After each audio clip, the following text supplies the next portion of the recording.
So what we're focusing on is explosive dynamic movements based around Olympic lifting. At this stage it's not heavy because we're only 2 days out from competition. Straight up, push straight up, push straight up, that's it.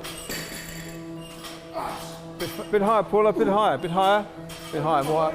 That's it, bit higher. That's it, that's the one. Technique is really, really important. The most important factor really, not how much weight you lift. Some of these rugby players, they're not bodybuilders. You know, they're rugby players. So if you isolate a movement like bodybuilders do, it's detrimental. It can create injury because the muscle's tight and not loose. Use your legs, Marcy, use your legs. So for me, my sort of philosophy has been we're about lengthening and strengthening muscles, making muscles longer and stronger so they can apply force over greater range. Because in rugby, everything's unpredictable.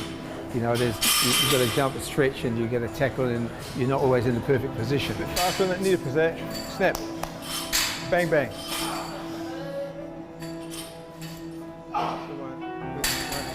Good intensity, good intensity.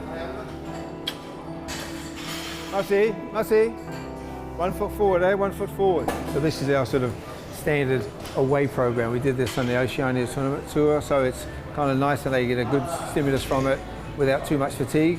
But at home there are different programs for whole body, for upper body, for lower body.